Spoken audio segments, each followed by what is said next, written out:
My name is Charlene Maines and I am the founder of Choices for You. Currently we're going through the Charity Commission, so we're not completely registered just yet, so I just wanted to just make that really clear. But hopefully we will have some good news soon.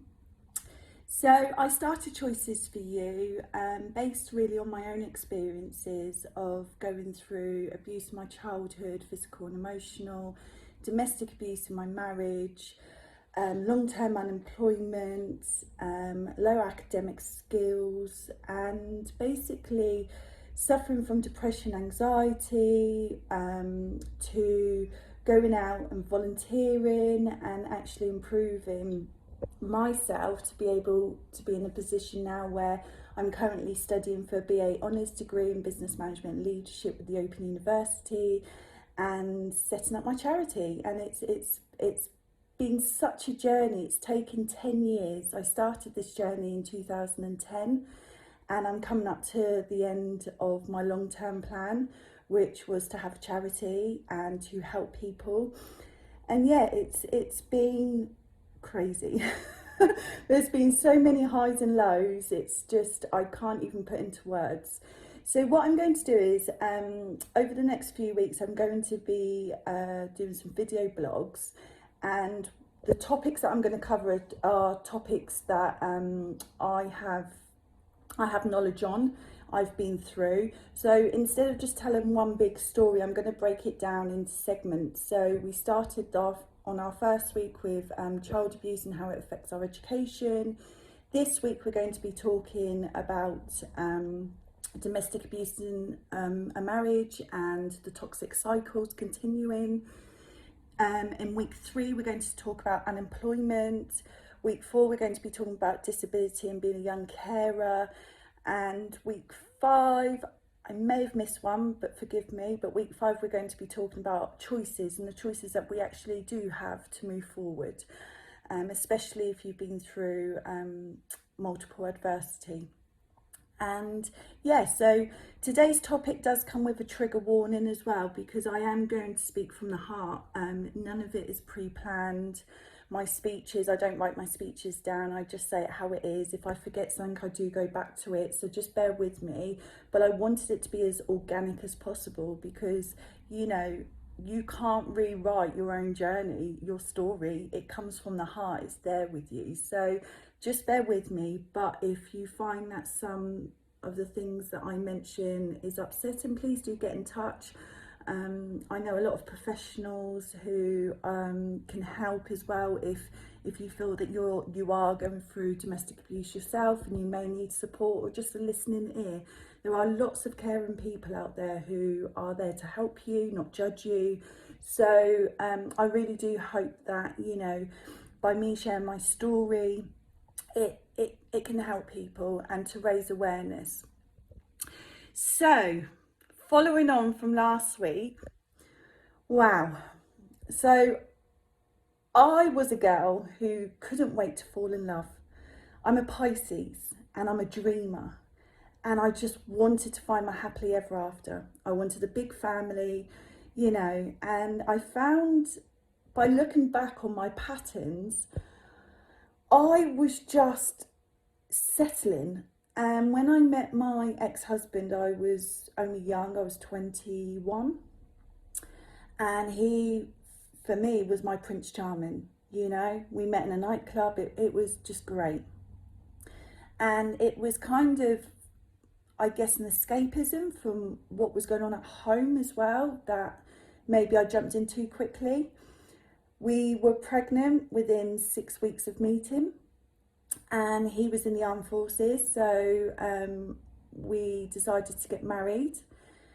That way we could kind of be a family in a house and just kind of make sure that we did it properly.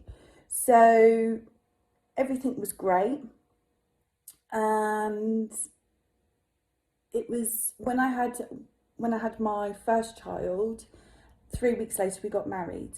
And I just remember the house had curtains and photo frames up, and you know, it was a really lovely first home for us. So we we bickered, but we didn't really argue. It wasn't there was no warnings, you know. So one day we decided to go and get some passport pictures done for the baby. And we were just about to leave camp, and we got into an argument in the car as we were just pulling out. And I couldn't for the life of you tell me what it was, but that was when his fist connected with the side of my head. And I can tell you right now, the first thing that went through my head was, I can't believe I allowed this to happen. I can't believe I'm in this same situation. That was in my head. But what came out of my mouth was, stop the car, I'm going to call the police, let me out. And I was just so shocked and in pain, and I just couldn't believe, you know, my son was in the back of the car, and actually I wasn't thinking, and I got out the car, he did stop, and I went home because we were literally seconds away. And I just remember crying, running up to my bed and crying, and just thinking, I can't believe this is happening again. So I said to him, I'm going to call the police. I knew that was the first reaction. That was what I needed to do. Did I do it? No. And it was really, really tough for me to speak out. You know, we talk about isolation currently, what with the pandemic and stuff, or isolation being away from family and friends. But I was near my family and friends, and I still felt isolated. So that went on for 5 years. We moved abroad. I had my daughter, and the day before the health visitor came round to check, she did home visits. We went to a shopping centre, and on the way back we got lost and we were arguing, and he punched me in the face, and I could see this black eye forming in front of me in this car. And the kids didn't cry. I noticed that. But I was trapped because I was trapped in the car, so I remained silent.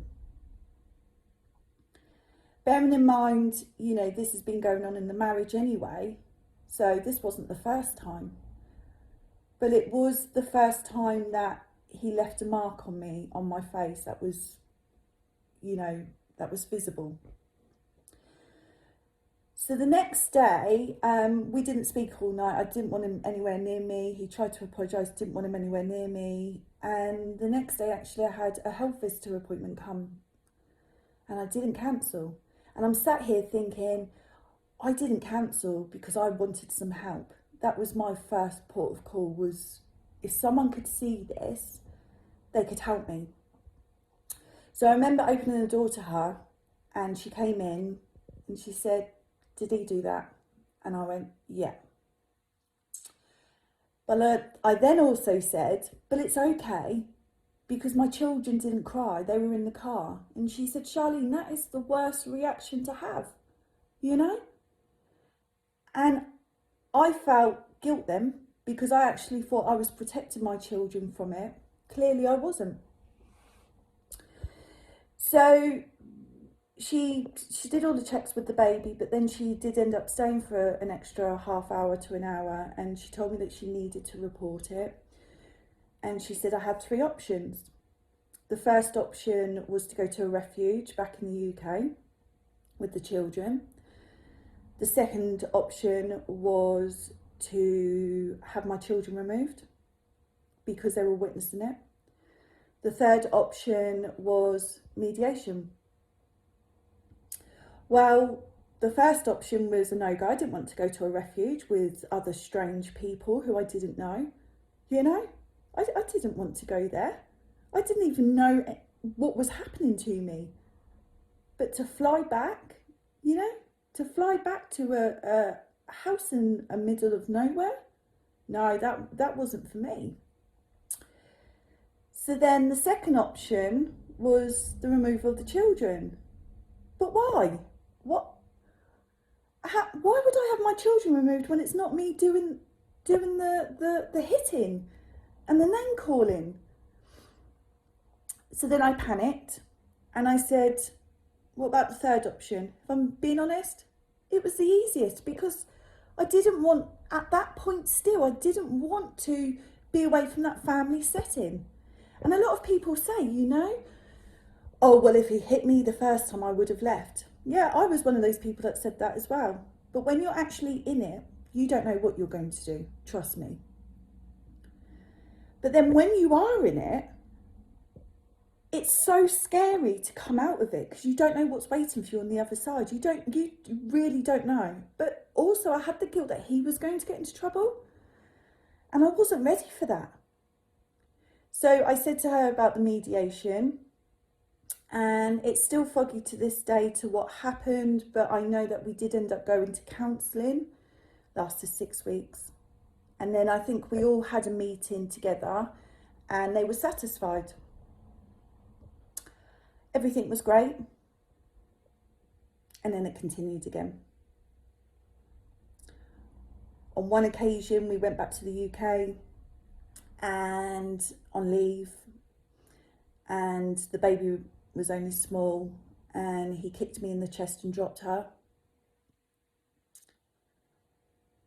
This was late at night, and honestly, just what was going through my mind. We rushed her to hospital, she was fine, thank God. But it was really, really tough, honestly. It was really tough that I still didn't have anyone to really see what was going on inside my marriage, because we put on a brave face. I remember actually dreading the summer because we would have the windows open, and I knew more people would hear what was going on inside that house. And actually, when I finally did decide to leave, I decided to leave in 2010, one of the wives said to me, I could hear you screaming. And I said to her, why didn't you come and help me? She said, because I didn't want to get involved. Isn't that a shame? Lots of other stuff happened, but I just wanted to highlight a couple of them, because I know that people are going through so much. And if we're going to talk about it, we need to start telling the truth and not hide away. It is uncomfortable, it is difficult, but we have to be brave and have the courage if you're safe to do so. So I did decide to leave in 2010. The process with the solicitor was very straightforward. They dealt with domestic abuse. I managed to get legal aid. I was told to apply for welfare benefits, and within the week he had a restraining order against him. A prohibited steps order as well was in place. We had the divorce go through as well. So we had dealings with Kafkas. For me, it was very positive, because actually he was getting aggressive to them. So that helped my case, really, because they could then see what they're dealing with. And I managed to get full custody. And, you know, I had a great solicitor. I had a bloody great solicitor. And she was fierce. She really helped me when I was at my lowest, and she believed me. So with that aside, stuff was still happening. The visitation, now you may say, well, why did you carry on when he was a danger to you? But if I'm being completely honest, hand on my heart, did I ever think those kids were in danger? And could I prove any of the emotional abuse? No. Plus, I didn't know my real father. I only met him 2 years ago at 34. So I knew the importance. I mean, had it have been, you know, there was signs and there was markings, and, you know, the children came to me, but the children were actually quite happy to go and see him. But then what's interesting is I had the courage to call the police when I left the marriage. Isn't that interesting?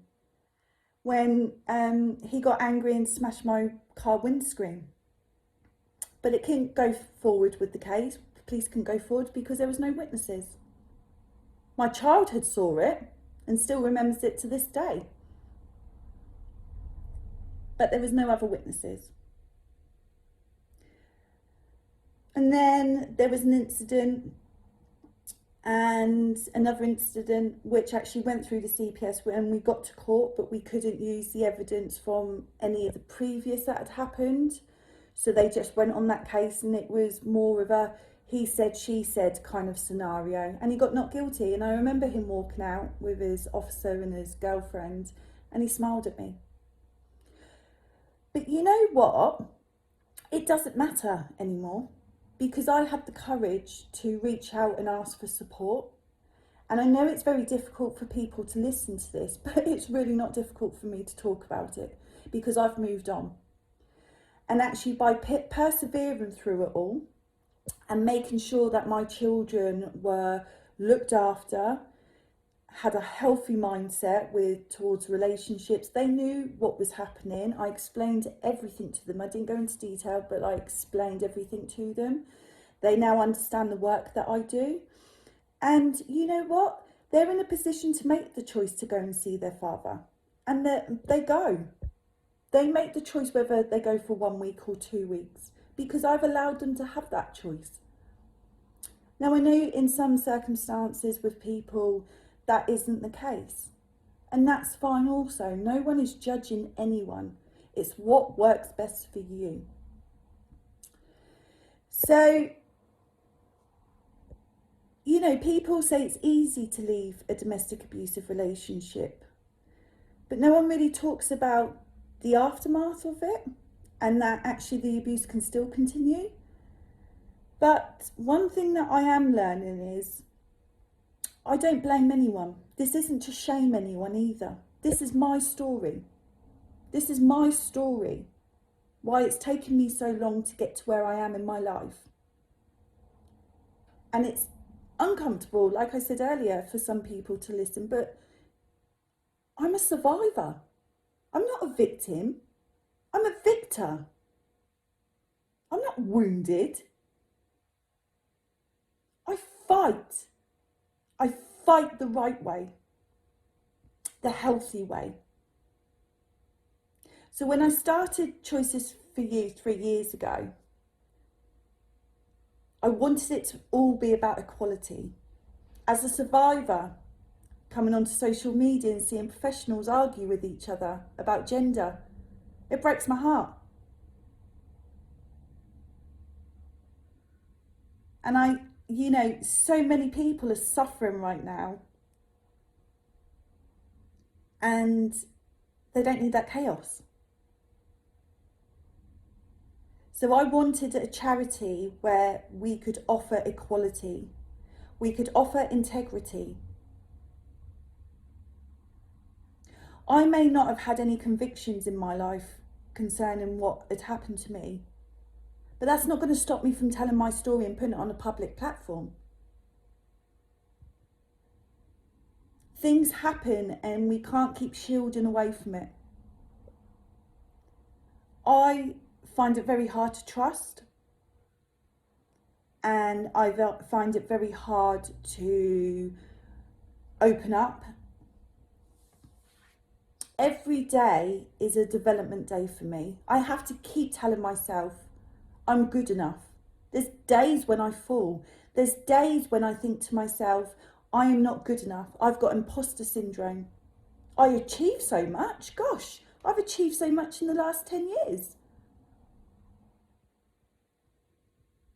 But someone said to me, you need to be careful about sharing your story. Why do I need to be careful? Because everything that I'm saying is the truth. I don't just sit there and make things up. This is my truth, and my truth alone. I remember going to the doctors, and for legal aid you have to get some evidence from the doctor, and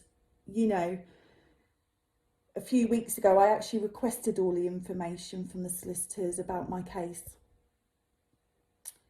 because for me that's my proof. I know everything that's gone on in my heart, but I've got my physical proof. to keep reminding me, you did go through that, and you've got to share your story to help others. In this day and age, we're silenced. I've spent years being silenced. I've spent years in isolation. And I'm so happy I'm in a position to be able to share this story, because it takes real courage and bravery. And trust me, I'm sweating right now. But this is what I am meant to do. And if anyone out there is listening and is having a really hard time moving forward, it is so possible. The one thing that I grabbed to was hope. I have some fantastic men in my life who have helped me on this journey with no hidden intentions, and I'm going to celebrate those types of men, just like I'm going to celebrate those types of women who helped me. And I guess I just want to say to anyone, again, if you need support, please reach out, because you're not on your own. I hope I've made sense, because I find that by speaking from the heart, sometimes you miss stuff out and you repeat stuff, but that's the only way that I know how, really. Some people say, oh, such a taboo subject, but for me, it's easier to share now because I've moved on. I've accepted what's happened. There's no winners in this. So I'm in a really good place, and you know, I'm growing every day. I'm growing in confidence, and I can't wait to see what the future holds for me. At Choices for You, we believe there's a life after anything: abuse, mental health, unemployment, homelessness. But we must all have that hope. And we must believe in people again, because there are some fantastic people out there. Anyway, next week I'm going to be bringing you the next part of my journey, and that is unemployment. So when I left my marriage, I had to go on welfare benefits, and you know, I'm going to be talking in depth about what I went through with my own mental health, and you know, what spurred me into action to start my education again and have that confidence to move forward. So yeah, it's actually one of my favourite topics, the unemployment one, because gosh, that was a hard time as well. But we're not over yet, so bear with me. I look forward to speaking to you all again next week. Have a great week ahead. Enjoy the sunshine. Be safe, and remember, please speak out.